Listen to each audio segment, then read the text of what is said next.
Marcus Green parked his 10-year-old Civic in the visitor slot, killing the engine. The silence felt heavier than it should. Fort Mercer looked different at Christmas. Strings of cheerful, multicolored lights were stapled to every barrack, trying their best to disguise a place built for war. It was almost convincing.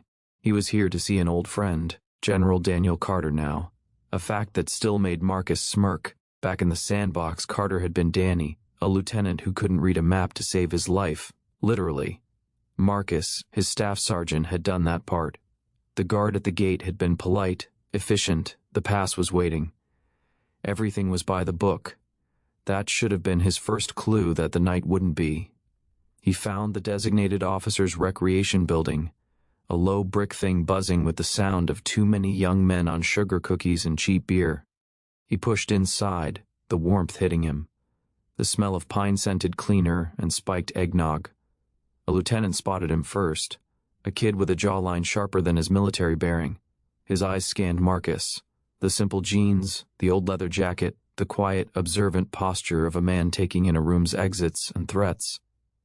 "Help you, sir?" the lieutenant asked, the "sir" sounding like a placeholder. "Here to see General Carter." "He around?" The lieutenant's expression shifted. Not recognition, but calculation. A civilian-looking black man asking for the 2-star on Christmas? This didn't compute. A slow smile spread across his face. "The general's running late. Holiday stuff. I'm Travis. Come on, grab a drink. We're just having some fun." Marcus hesitated, but this was Danny's house. He nodded, following Travis into the main room. A half-dozen other junior officers, captains, and lieutenants were there. The laughter was a decibel too loud. Their eyes locked onto him like he was a puzzle they'd already decided was simple. They handed him a plastic cup of something sweet and alcoholic. The questions started, friendly but probing. What was his connection to the general? An old friend? From where? Marcus gave vague answers. Did some time together, long ago. He didn't mention the IED that flipped their Humvee, how he'd dragged Carter screaming and bleeding, 50 meters under fire. Some stories aren't for parties. He saw the look pass between Travis and a captain named Hodges. It was the look of predators identifying the quietest animal in the herd. "Hey, we're missing the tree," Hodges announced, slapping his hands together. "We gotta have a tree." Sergeant of the guard snagged one, but the stand's busted. All eyes turned to Marcus. Travis's grin was all teeth. "You look like you've got steady hands. Stand in for the stand? Be our Christmas tree. It's a tradition." Marcus's gut tightened. "I don't think so." "Come on, man. For the general. It'll be hilarious when he gets here." The pressure closed in, good-natured ribbing. Peer pressure in a room where he was the only peer. A part of him, the part that had spent 20 years de-escalating, thought, just play along. Get through it. For Danny, it was a catastrophic misjudgment. Before he could properly refuse, they were on him. Not violently, but with a relentless jocular force. Someone produced a roll of green garland. Another had a string of lights. They looped the stuff around his shoulders, his chest. They placed a ridiculous glittering silver star on his head. "Hold out your arms." Like branches. Mortification, hot and acidic, rose in his throat. He stood rigid in the center of the room, a 48-year-old man wrapped in tinsel. They draped spare extension cords over his arms. They hung little plastic ornaments from the garland. "Look at him, the ghost of Christmas past," Travis howled. "Nah, man," Hodges chuckled, snapping a picture with his phone. The ghost of Christmas passed over. For promotion. The laughter was a physical thing, hammering against him. He wasn't Marcus Green anymore. He was a prop, a joke, a meme in progress. He stared at a fixed point on the wall, the same 1,000-yard stare he'd used waiting for medevac in Fallujah. This is how a legend gets erased, he thought, the star digging into his scalp, not by IEDs, but by idiots with garland. The door to the rec room swung open. The laughter died, strangled. General Daniel Carter, in his Army service uniform, medals a silent symphony on his chest, stood in the doorway. His eyes swept the room, the empty beer cans, the pathetic, unplugged lights. Then they landed on the centerpiece, on Marcus. The temperature in the room dropped to absolute zero. Carter's face, usually a model of composed command, didn't contort in rage. It just emptied, became a flat, cold slate. His eyes locked with Marcus's, not with pity, but with a recognition so profound it was like a shockwave in the silent room. Every single soldier in the room instinctively straightened to attention. The drunken slouch vanishing, their faces draining of blood and bravado. General Carter finally spoke, his voice quiet, clear, and cutting through the silence, like a glass knife. At ease, he said, but nobody moved. He was looking at Travis. "Lieutenant, explain this." For a full 10 seconds, General Daniel Carter did nothing but breathe. In, out, measured. The only sound was the hum of the fridge and the faint tinny Christmas music still playing from someone's forgotten phone. His first thought wasn't even a thought. It was a memory, visceral and bright, the concussive thump of the IED, the world spinning, the taste of diesel and blood. Then Marcus's face, streaked with dirt and sweat, yelling, "I got you, LT, I got you," as he hauled him from the wreckage, the weight of his own body, dead weight, trusting completely in the man now standing in this room wrapped in fucking tinsel. His second thought was professional, cold, and lethal, court-martial, all of them. Dereliction of duty. Conduct unbecoming. Humiliating a civilian guest on a federal installation. End their careers. But that was too quick. Too clean. It gave them an out. A process. A chance to play the youthful mistake card. No. He watched their faces. Lieutenant Travis, the ringleader, trying to maintain a smirk that was dying on his lips. Captain Hodges already calculating the excuses. The others a mix of terror and dawning oh shit realization. They were waiting for the explosion, for the red-faced general to lose his mind. That's what they would do. Carter decided to give them nothing. He finally moved, stepping into the room with a quiet authority that made the walls feel like they were leaning in. He walked past them, not even a glance, as if they were furniture. He stopped in front of Marcus. Up close it was worse. The garland was cheap and itchy-looking. The star was crooked. Someone had tucked a piece of holly behind Marcus's ear like he was a fucking cocktail. Their eyes met again. Carter saw no anger in Marcus's gaze, just a deep, weary disappointment and a profound humiliation that made Carter's stomach clench with a rage so pure it was almost peaceful. He gave the tiniest, almost imperceptible nod, an apology, a promise. Then he reached out, not to shake hands. He carefully, deliberately lifted the silver star from Marcus's head. He placed it on a nearby table with a soft, final click. He began unwinding the garland from Marcus's shoulders. His movements were slow, ritualistic, like disarming a bomb. Each loop removed was an accusation. The soldiers watched, paralyzed. This quiet dismantling was 1,000 times worse than shouting. It was a funeral for their careers, and they were being forced to watch the procession. Once Marcus was free of the decorations, Carter turned. His face was still that unreadable slate. He addressed the room, his voice low, conversational, and utterly terrifying because of it. "Captain Hodges." "Sir," Hodges barked, spine rigid. "You have a camera phone. You will unlock it. You will place it on that table. You will not touch it again." "Is that clear?" "Sir, yes, sir. Lieutenant Travis. You will secure this room. No one leaves. No one uses a phone, a laptop, or speaks to anyone outside that door. You are now the officer of the guard for this situation. Your first duty is to stand by that door and enforce silence." Travis, pale, moved to the door like a man going to the gallows. Carter looked at Marcus. "My office, now." He didn't wait for a reply. He just turned and walked out, knowing Marcus would follow. He didn't look back at the men frozen in the rec room. They were already ghosts. The walk through the sterile hallway was silent. Carter could feel the heat of his own fury radiating off him. He wasn't thinking about regulations anymore. He was thinking about balance. About debt. They had dressed a warrior in the costume of a fool. They had taken a man's dignity and used it as a party toy.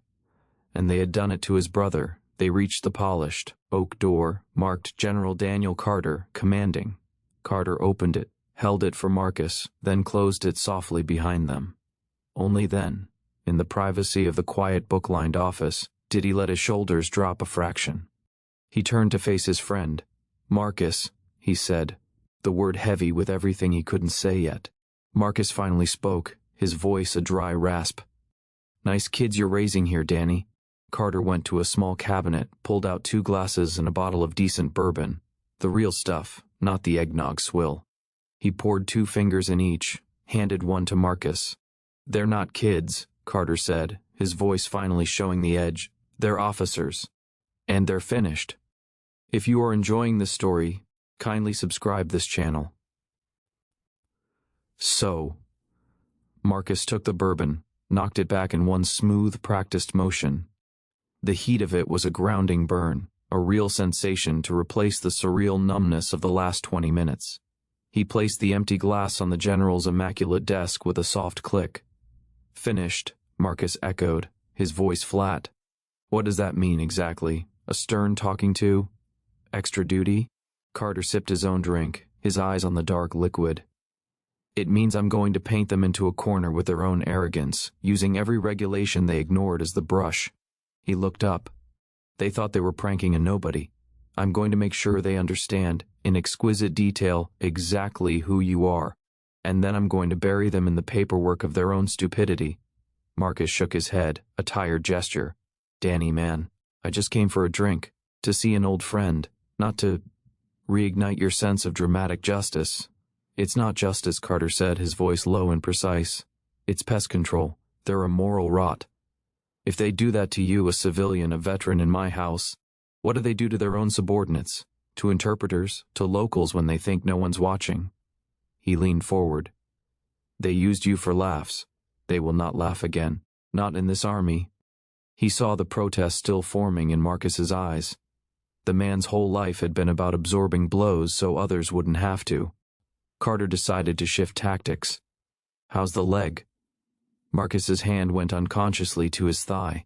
The shrapnel from that IED had left a network of scars and a permanent ache when the weather turned cold. "It's a better barometer than the news. Aches like a bastard tonight." "Mine too," Carter said, tapping his own ribs where 3 of them had been rebuilt. A shared pain, a bond deeper than any paperwork. "They see a quiet black man in a leather jacket. They don't see the silver star. They don't see the man who carried me and 2 other guys out of a kill zone. They see a target for their small-minded cruelty." "They see a ghost," Marcus corrected quietly. "A guy from a war they only know from video games and hearing older NCOs bitch. I'm not a person to them. I'm a relic. And you dress up a relic for fun. Then we'll educate them," Carter said, a plan crystallizing with cold clarity. He picked up his desk phone, pressed a button. "Sergeant Major Vance. To my office, now." He hung up. "Danny," Marcus started. "I'm not asking your permission, Marcus," Carter said, and for the first time it was the general speaking, full stop. "This is my command, my house. They dishonored my guest. That's a direct insult to me, and I don't tolerate insults. Or stupidity. You can watch, or you can go home. But this will happen." Before Marcus could answer, a knock came at the door. A man built like a brick wall with a graying flat top entered. Sergeant Major Vance took in the scene with one sweep. The civilian, the 2 glasses, the general's deceptively calm posture. His face gave nothing away. "General, Sergeant Major, 2 tasks. First, in the OREC room, you will find Captain Hodges, Lieutenant Travis, and 5 other junior officers. They are not to speak to each other. Escort them to separate, empty offices. Have them write and sign sworn statements detailing every single thing that transpired in that room from 1,950 hours until I entered. Every word, every action, who did what. They are to turn over all personal devices to you immediately. Use MPI if you need to for the phone downloads." "Understood, sir," Vance said, his voice a gravelly rumble. He didn't ask why. The general's tone was reason enough. "Second," Carter continued, "pull the service records for Staff Sergeant Marcus Green, all of it, and bring me the citation for his Distinguished Service Cross." Vance's eyes flickered to Marcus for a fraction of a second. A new level of understanding settled into his stance. Yes, sir. He left, closing the door with a quiet, definitive thud. Marcus sighed, a long, weary sound. The DSC? Really? You're gonna use that? It's not using it, Carter said, pouring them both another finger of bourbon.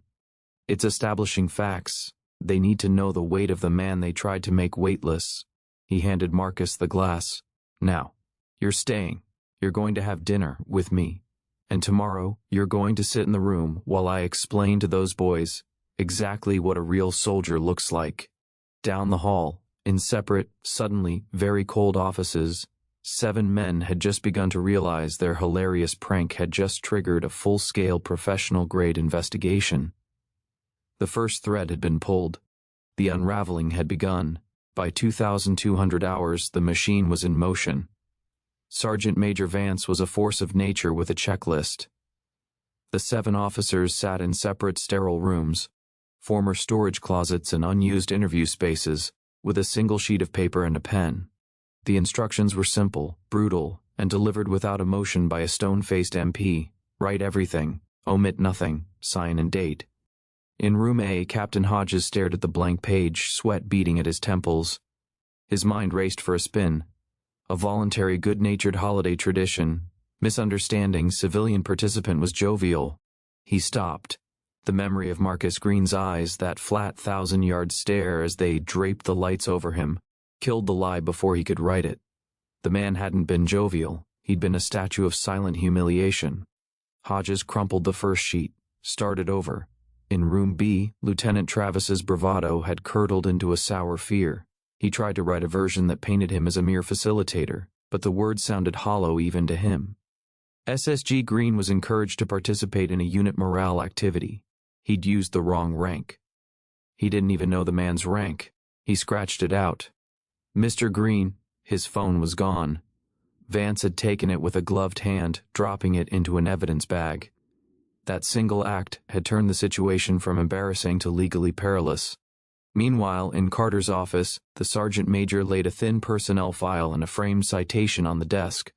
Full records digital, sir, but I pulled the hard copy highlights and the DSC write-up.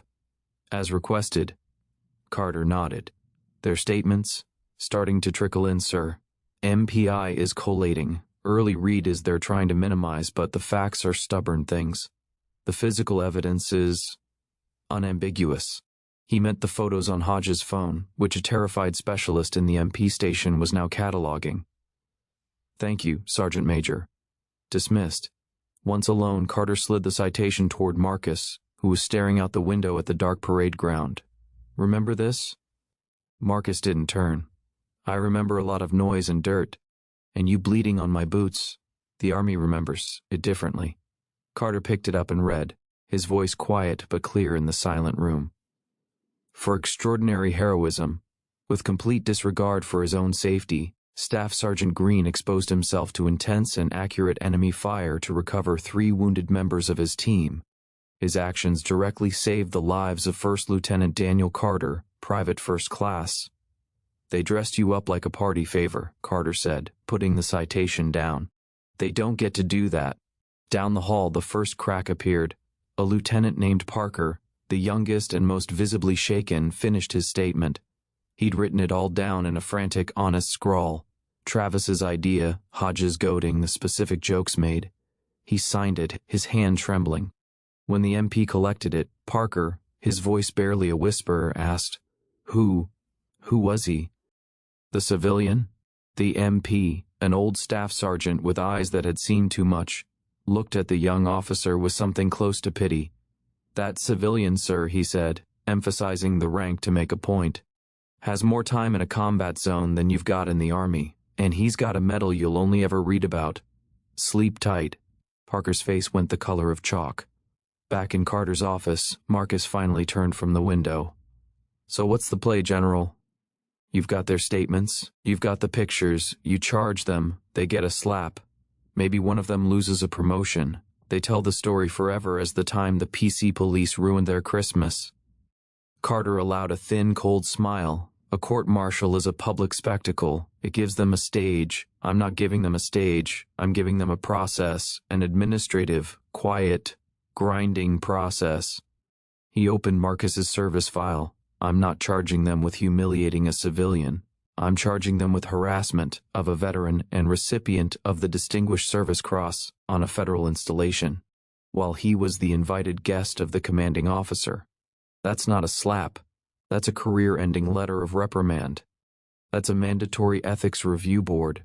That's a flag in their file that says, leadership failure so bright that no promotion board will ever touch them. He closed the file. They'll be allowed to resign, of course, but it'll be a resignation under the cloud of an investigation. They'll never work a government contract, never get a security clearance, never wear a uniform again. They'll be ghosts, which is what they tried to make you. Marcus was silent for a long moment. The plan was vicious, thorough, and utterly within regulations. It was a surgical strike masquerading as bureaucracy. And you're sure you want this tied to you? Marcus asked. The general who crucified 7 officers over a Christmas prank? Carter met his gaze. The friend gone, only the commander remaining.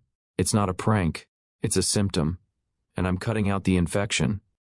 The 7 officers were assembled in a small, windowless briefing room at 0800 the next morning. It was Boxing Day. The festive cheer of the base had curdled into a damp, hungover quiet.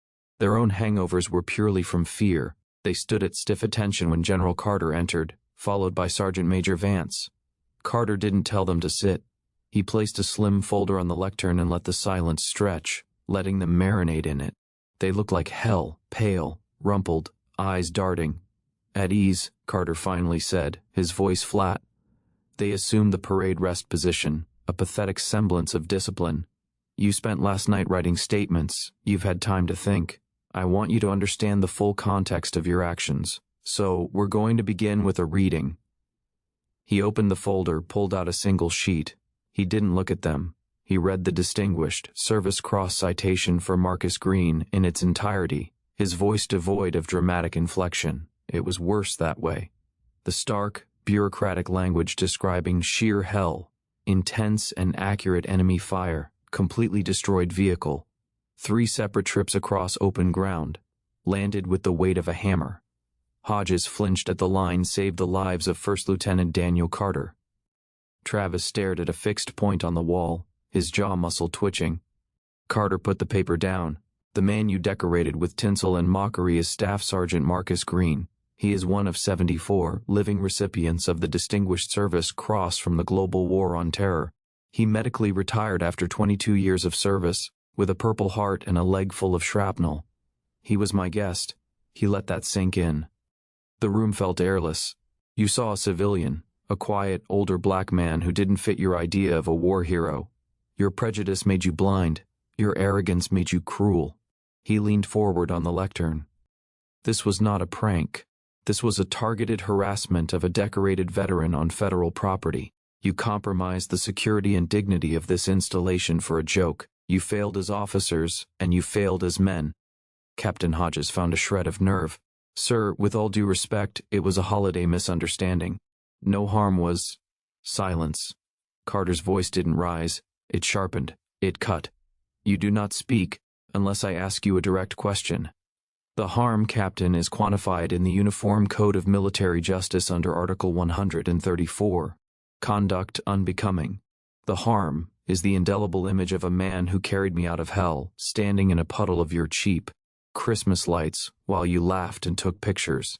He picked up the folder again. Your phones have been analyzed, your statements compared. The narrative is clear. This was a concerted act of humiliation, led by you, Lieutenant Travis, and encouraged by you, Captain Hodges. The rest of you participated, either actively or through your complicit silence. He closed the folder. There will be no court-martial. A wave of confused relief washed over some of their faces. It was premature. A court-martial implies a singular lapse. This was a systemic failure of character.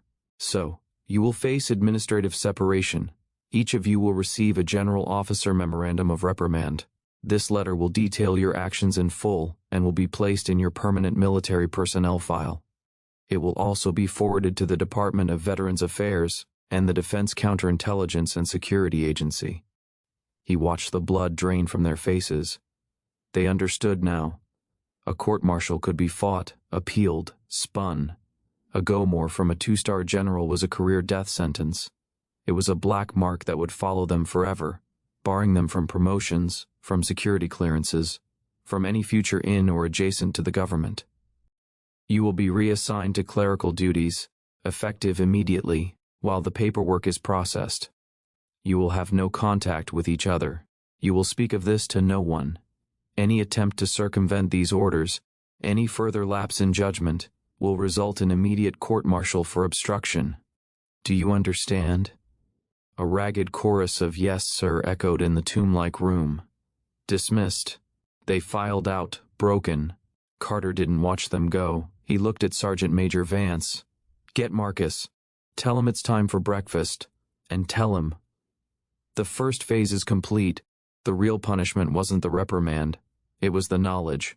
They would spend the rest of their lives knowing they'd pissed on a hero for fun, and that a general had personally, methodically, ended them for it. Their shame was now permanent. Over the next 72 hours, the consequences landed with the soft, final thud of a judge's gavel. Captain Hodges found himself in a windowless basement office in the post-transportation office, tasked with manually reconciling 10 years of fuel consumption reports, a job usually reserved for a junior enlisted clerk with disciplinary issues. His access to the secure network was revoked. The other officers were similarly scattered to the bureaucratic hinterlands of Fort Mercer, one to the library inventory, another to checking serial numbers on expired fire extinguishers. They were ghosts in the machine, wearing officer uniforms while doing the Army's most mind-numbing scut work. The general officer memorandums of reprimand were drafted by JAG with chilling precision. Each one stated, in cold legal prose, that the officer had engaged in a deliberate and degrading act of harassment against a distinguished veteran and recipient of the Distinguished Service, Cross, and that this demonstrated a profound lack of judgment, moral character, and leadership, unfit for commissioned service. They were given the letters to sign, acknowledging receipt. Refusal to sign was an option. It would trigger the court-martial Carter had promised.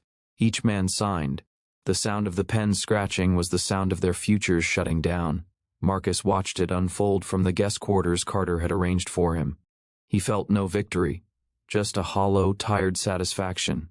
He'd seen men broken by war, by loss, by IEDs. This was the first time he'd seen men broken by their own pettiness, dismantled by their own rulebook. On the third morning, Carter found him at the on-post diner, pushing eggs around a plate. "It's done," Carter said, sliding into the booth.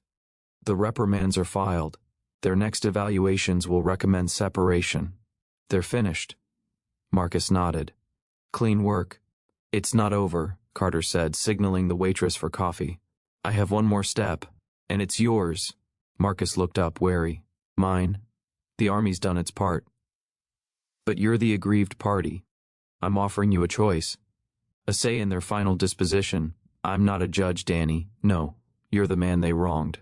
So, option 1, they resign quietly, their files stained, and they slink off into civilian life. The end. And option 2, Carter took a slow sip of his coffee. Option 2 is more instructional. You know the Veterans Outreach Program here, where retirees mentor soldiers transitioning out? Marcus nodded. He'd done a few talks himself. "I can assign them to you, not as a punishment, but as a sensitivity and mentorship requirement. 6 months, 1 weekend a month, they report to you. You decide what they do. Sort donations at the VA food bank. Visit the long-term care ward at the military hospital. Listen to the stories of men who lost more than their dignity to a stupid joke." Carter's eyes were steady. "You make them look at the world they mocked. You make them serve the community they dishonored." Marcus let out a low whistle. "That's cruel. It's not cruel. It's consequence with context. Right now, they just think they got unlucky. I want them to understand why what they did matters. I want them to see the weight of the uniform they treated as a costume." He leaned forward. "But it's your call, your time, your energy. You have to look at them. I'll enforce it, but you have to run it." Marcus stared out the diner window at a young private jogging by, his breath fogging in the cold air. He thought about the hollow feeling in the rec room, the plastic star, the laughter, A quick, quiet resignation let them off too easy. They'd just blame the system, play victims. But 6 months of forced, guided introspection? Having to meet his eyes while sorting cans for vets who couldn't feed themselves? That was a different kind of sentence. He turned back to Carter. No photos, no phones. They wear civvies. And the first assignment is the spinal injury unit at Walter Reed. They don't talk, they just listen. A faint, grim smile touched Carter's lips. I'll have the orders cut today. The punishment was no longer just administrative. It was personal. And it was just beginning. The first Saturday of January was brittle and bright. Marcus waited outside the main entrance of Walter Reed in a plain black coat, hands in his pockets, no uniform, just a man with a purpose. A government van pulled up. The 7 officers stepped out, also in civilian clothes, khakis and polos, looking like they were headed for a corporate retreat. They looked nervous, eyes avoiding his. Hodges carried a forced neutrality. Travis just looked pissed. No one speaks unless spoken to, Marcus said, his voice carrying easily in the cold air. You're here to observe, to understand the spectrum of service. Follow me. He led them inside, through the sterile, antiseptic-smelling corridors. The vibe of a military hospital was unique, a mix of regimented efficiency and profound human brokenness. They reached the spinal cord injury long-term care unit. The head nurse, a formidable woman with kind eyes and a no-nonsense demeanor, met them. Marcus, they're expecting you in the common room. The common room was sunlit with wide windows. A dozen men were there, ages ranging from early 20s to late 60s. Some were in wheelchairs, others in complex motorized chairs. A young specialist, his body still except for the slight movement of one hand, was using a sip-and-puff controller to navigate a computer cursor. Marcus didn't give the officers a speech. He just walked in, his posture changing, the stiffness melting away. Hey fellas, brought some volunteers. They're gonna listen today. He moved to an older man, a Vietnam vet named Frank, who was meticulously painting a model ship with hands that trembled but never missed. Frankie, how's the USS Never Gonna Float coming along? Frank grinned, a lopsided thing. It'll float in my bathtub, Green. Who are the pups? They're with me, learning. For the next 2 hours, the officers stood against the wall. They were not to help, not to engage, just to watch and listen. Marcus moved from man to man, not with pity, but with the easy camaraderie of shared understanding.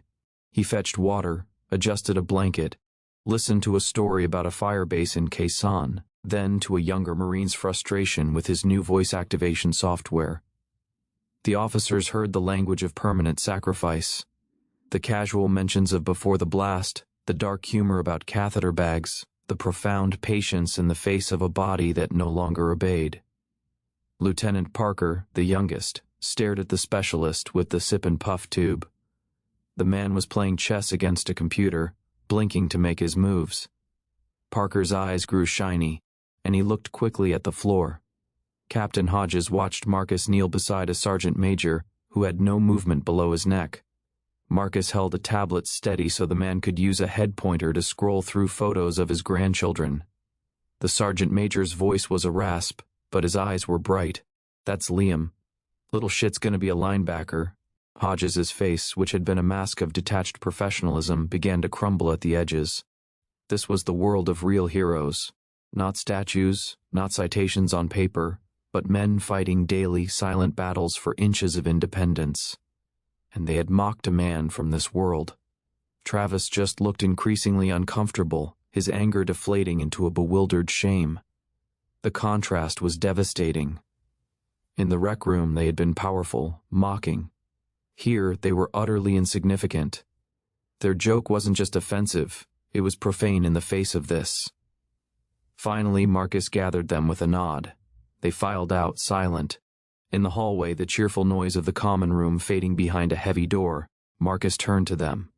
Every man in that room, he said quietly, would trade every medal, every bit of respect, for the ability to stand up and walk to the bathroom by themselves. They can't. You can. You used your ability to stand to make another man feel less than. He let that hang. Next month, We served dinner at the homeless veterans shelter. Dismissed.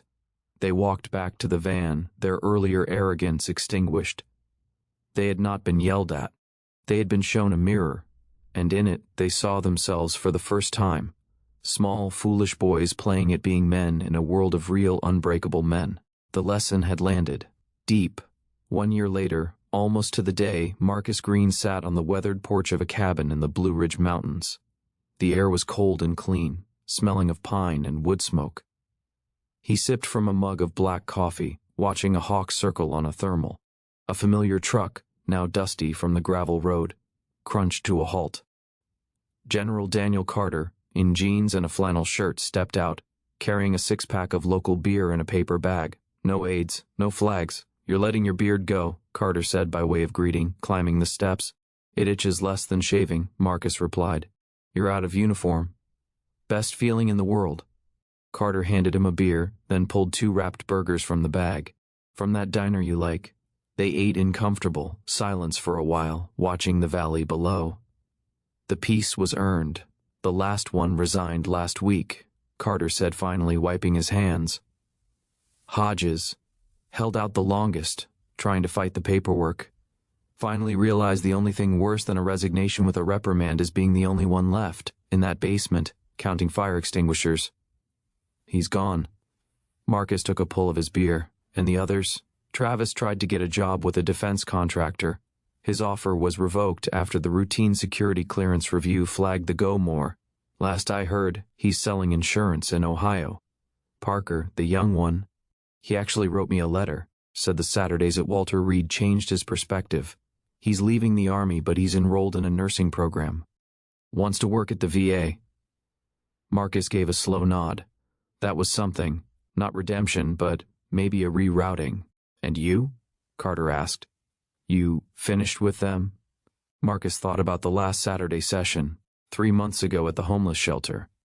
Hodges, hollow-eyed, serving mashed potatoes without meeting anyone's gaze. Travis, silent and efficient, his smirk long gone.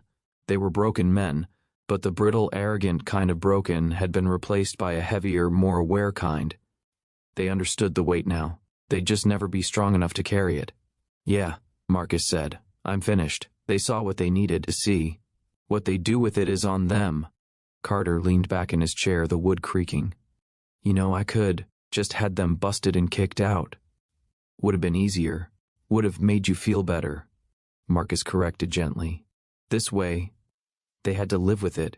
Every Saturday, driving to some new reminder of what they'd spat on. That's a longer sentence. The sun dipped lower, painting the sky in streaks of orange and purple. It was the kind of quiet that only exists between men who have shared noise and terror and have no need to fill the space. You ever think about it? Carter asked, his voice softer now. That night, the rec room. Marcus was quiet for a long minute. The memory of the tinsel, the star, the laughter, it had lost its sharp, humiliating edge. It was just a fact now. A stupid thing that happened. I think, Marcus said slowly, they tried to make me a joke. But you can't make a man a joke if he won't laugh. And you, he nodded at Carter, you reminded them that the institution they hid behind has a long memory, and it doesn't like its heroes being used as props. Carter raised his bottle. To long memories. Marcus clinked his against it. And short stupidities. They sat there as the last light faded, 2 old soldiers in the gathering dark. No more needed to be said. The balance had been restored, not with a shout, but with a silent, sustained pressure. The tree might have been mocked, but its roots were deep, and its stand was unshakable.